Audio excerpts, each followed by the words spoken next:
எனக்கு என்னது மன உறுதி. எப்படியாச்சும் நான் வந்து எனக்கு சிவத்தனை அடையணும் அப்படின்றது முதல்ல நமக்கு தெரியாது. ஆனா கோயிலுக்கு போகணும்னு மட்டும் தோணும். கோயிலுக்கு போகணும் தோணும். அந்த அந்த அங்க இருந்து தான் நமக்கு அந்த வைராக்கியத்துக்கு அது ஒரு பாதை கிடைக்கும். இங்க வந்த உடனே 4 பேர்கிட்ட முதல்ல பேசின உடனே 4 விஷயம் நமக்கு புரிய ஆரம்பிச்ச உடனே அப்புறம் அந்த 4 பேரும் வந்து கசப்பாங்க, வேண்டாண்டு போயிடுவாங்க, நம்மளை விட்டுருவாங்க. அதாவது நாம அவங்கள விட்டுருவோம். விடணும். விடலைன்னா நீ இங்க வரைக்கும் தான் நீ வந்திருக்க, இன்னும் மேல போகணும், நீ போகல. அதாவது 2வது கிளாஸ்லயே 10 வருஷம் இந்த மாதிரி நின்றுவோம். நாம மேல 3ஆம் கிளாஸ் போக மாட்டோம். அப்ப என்ன ஆகுது? அதாவது இந்த வைராக்கியத்துக்கு வர்றதுக்காகத்தான் சொல்றாங்க பாருங்க, பாகற்காய் மிகவும் கசப்புடையது, வைராக்கியம் உலகம் கசப்பா தோன்றுவது அப்படின்ட்டு 51 அக்கரங்களும் வெவ்வாறாக தொழிற்படுவதை விட்டு 51 நம்ம ஆதாரங்கள்ல உள்ளது எல்லாமே கீழே வந்து பசி, ஆசை, இது வந்து என்னன்னா கோபம், இங்க என்னன்னா எண்ணங்கள், இப்படி 6 வேற வேற மாதிரி வேலை செய்யும். சக்கரங்கள் 51 அக்கரங்களும் தான் சும்மா கிடையாது.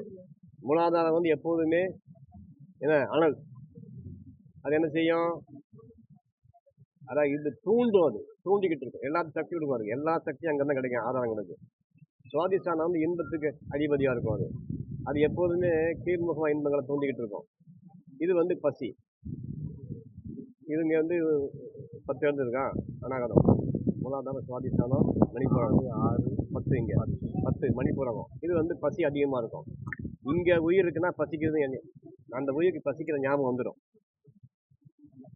கீழே சுவாதிஷ்டானத்துல உயிர் இருக்குன்னா அதுக்கு அப்ப வந்து அந்த சிற்றின்ப எண்ணங்கள் தோண்டிக்கிட்டு இருக்கும்.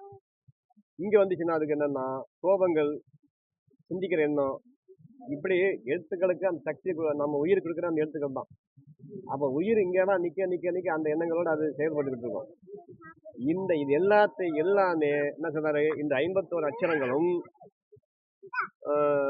வெவ்வேறாக தொழிற்படுவதை விட்டு நாத ரூபமாக சிரசில் வெளிப்படும். இந்த 51 அச்சரங்களும் அதான் சொல்லுவாங்க. நமச்சிவாயான்னு ஏன் சொல்றாங்கன்னா, இந்த சக்கரங்கள்ல இருந்து எடுத்தாதான் நம சிவாய, கீழே ந சிவாய. அப்போ இந்த நமச்சிவாய என்ற எழுத்தை நீ வந்து உச்சரிக்க இயக்கம் கொஞ்சம் உடனே ஆகாது, 4-5 வருஷம் ஆகலாம். அந்த அப்படியே அந்த சுழற்சி முறையில உச்சரிக்கும் போது அந்த ஓசை லயப்பட்டு நாதரூபமாக மாறினால் அந்த 5-6 ஆதாரங்களும் ஒன்று சேர்ந்து நாதமா மாறிடும். நாதமா மாறும்போது அது எதுக்காக அமைக்கப்பட்டது அந்த நோக்கத்தை அது வந்து மறந்துடும். புரியுதா? இந்த உயிருக்கு நீ இன்ப துன்பத்தை கொடுத்துக்கிட்டே இருன்னு சொல்லி அந்த விதி அதை வந்து வச்சு சொல்லியிருக்கோம். நீ அதை நயப்பட நமச்சிவாயன் சொல்ல அது நாதரூபமாக அந்த நாம சிவாயன் சொல்ல நான் சொல்லும்போது 3வது ஒரு சக்கரம் மட்டும் இயங்கும். சொல்லும்போது 4 இதழ் இயங்கும். இங்க 10 இயங்கும். இப்படி 14 இப்படி இயங்க நான் எல்லா எழுத்துக்கும் சேரும்போது ஒரு எழுத்துக்கும் ஒரு ராகம் உண்டு. எப்படி 51 அச்சரங்களும் நாத சொரூபமானது, அதை முதல்ல புரிஞ்சுக்கணும். வெறும் எழுத்துல அது சொல்ல அது சவுண்டு வர ஆரம்பிக்கும் உள்ளுக்குள்ளேயே.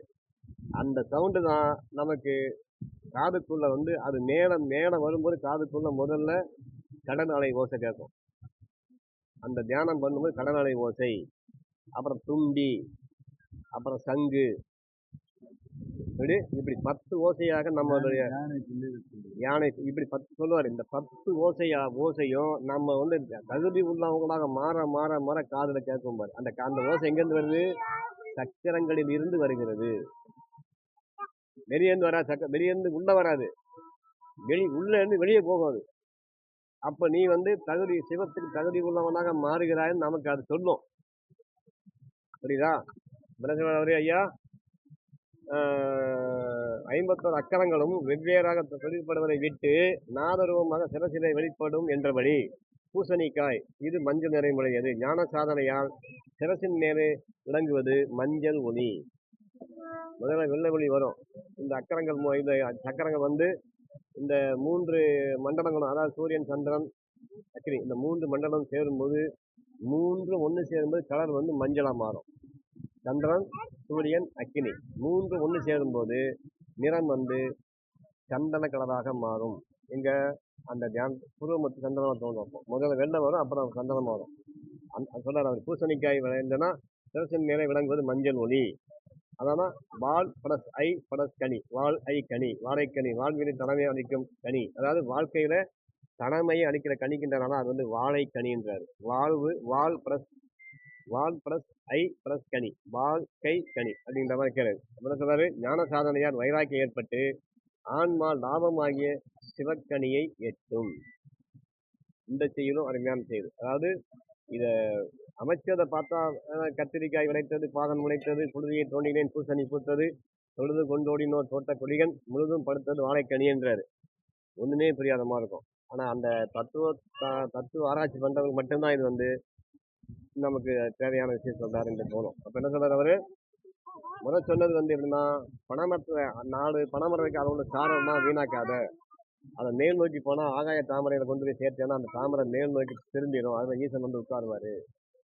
ஈசன் எல்லாருக்குமே தலைக்கு மேல ஒரு அடிக்கு மேலதான் காத்துக்கிட்டு இருக்காரு. அந்த ஆன்மாவை வந்து தன்னோடு சேர்ப்பதற்காக காத்துக்கிட்டு இருக்காரு. ஏன்னா நமக்குள்ள அவர் வந்துட்டாருன்னா அவருக்கு ஒரு பற்று உண்டாயிரும், பூமியில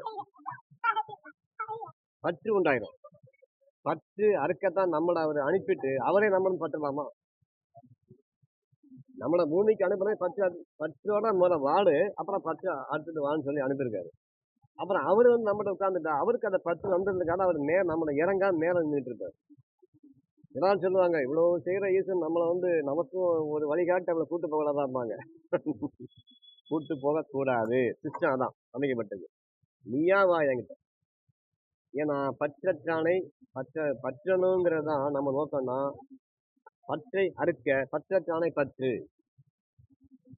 முதல்ல பற்று அறுக்கணும்னா முதல்ல சிவத்தை பற்று, அதுக்கப்புறம் சிவத்தையும் விட்டுருப்பாரு இல்லையா? ஆமா, ஆசை அருமீன் ஆசை அருமீன்.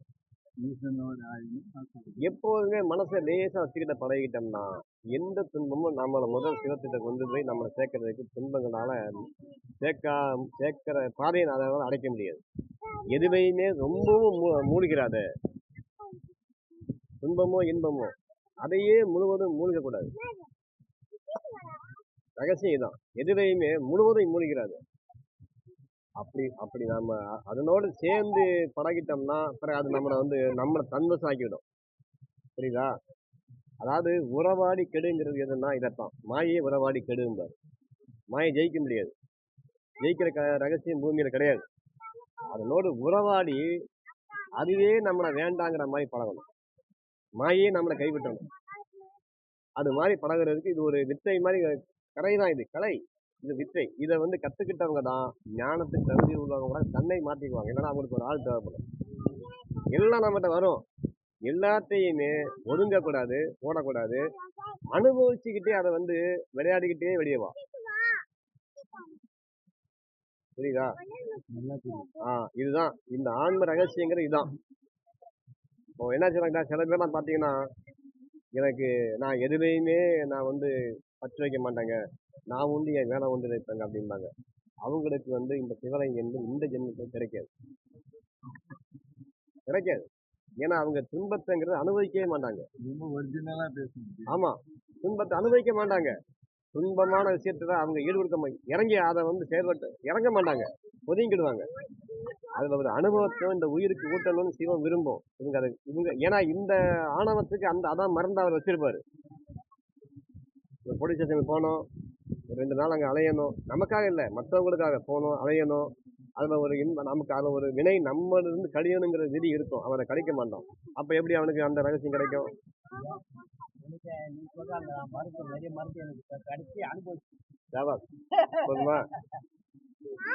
சொல்லுவாங்க, நீங்க அவர்தான் இங்க குருவா ஏத்துக்கலாம். புரியுதா? அது மாதிரி நம்மளை நோக்கி வந்த எந்த பிரச்சனையே எதையுமே வெளியே, அதாவது அதை ஒதுக்காம அனுபவிக்க கத்துக்கிட்டோம்னா நமக்கு ஒரு அனுபவம் கிடைக்காது. அப்படி அதான் சொல்றாரு, வைராக்கியம் என்பது அங்கதான் உண்டு பண்ணும்.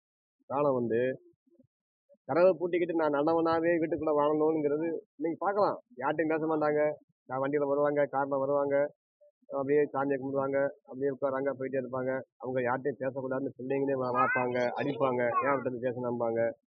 எப்படி நான் ஒரு வீட்டில் படிக்கிற பையன் வந்து லண்டன்ல படிக்கிறான். இங்க வந்தானா பிள்ளைங்களை இங்கிலீஷ் தான் பேசணுமா, தமிழ் பேசணும், தமிழ் பேசணும் அடிப்போம். What to you mean?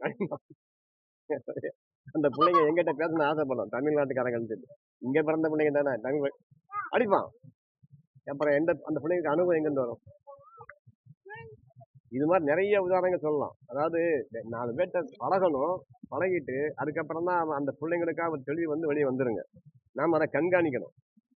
சொல்லுவாரு, வீட்டுக்குள்ள ஒரு பொண்ணை பையனை அனுப்பி விட்டு கடைக்கு போக சொல்லுங்க பாரு, பின்னால நீ போகும்பாரு. அதுக்கு அந்த தைரியம் வரணும். அதுக்கு காசு விட்டு அனுப்பு.